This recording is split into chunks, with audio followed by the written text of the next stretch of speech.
Well, guys, welcome to the inaugural run of the vinyl cleaning production line. So we have ultrasonic bath, followed by project vacuum. Then I even, in case I need it, have that little stand out of my toneful console where the wire is all cloth covered, so if they're not quite dry I can let the records stand there for a little while, but they're normally dry when they come out of the vacuum.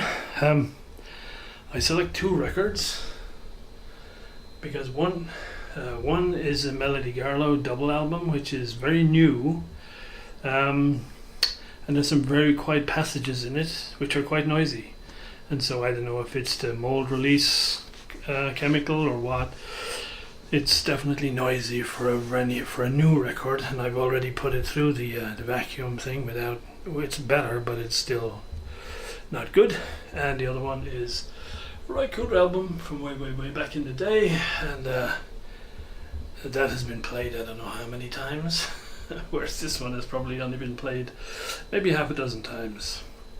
And so it'll be a good test of both the old and the new and see what results we can get. So I'm going to load the records in first, then, because I don't know exactly how much water it's going to take.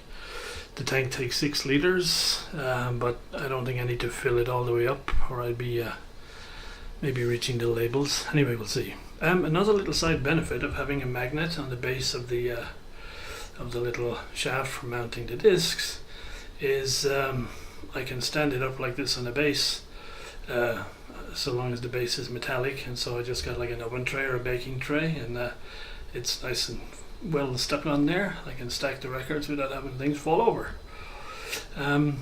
So yeah, okay. So for the first run I'm going to use the project cleaning liquid because it definitely has a surfactant in it, so I'm just going to use a little bit of that.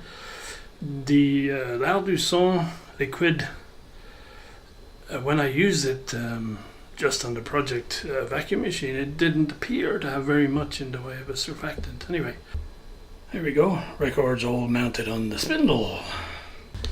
So I've set the temperature for 25 degrees centigrade. People say you can go to 30-35, but I don't want to risk it, so we're going to stick at 25.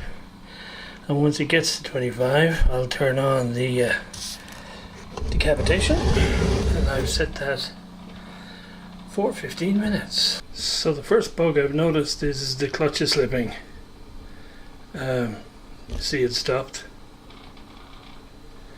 So when you put 3 discs and it's in the water, my little felt pad is obviously not up to it, so I'm going to have to take that out.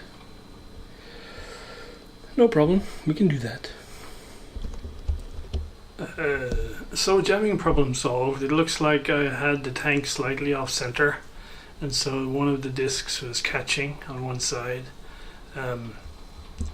So having moved the tank a little bit, all now seems to be well. So temperature at 25 degrees, let's fire up the cavitation. And there we go. Noisy little bugger.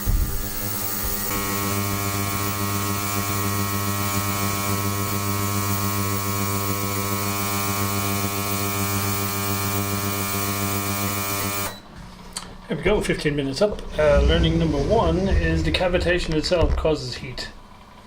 So probably if I had known this, I would have left it at like 20 or something. However, there we go. Okay, let's get these discs out of there. So the rest of it, you've seen me do this before. I won't bother with that a lot. I had to get the old ear protectors for the sound. So I'll do those, and then I will have a listening session, and then I'll report back. So guys, the final verdict from my perspective is, yeah, definitely worth it. I did 2 or 3 batches of records, because the first 3 that I did, the Rycoder one was a success. The Melody Garlot was not really a success. It's better, but not a lot better.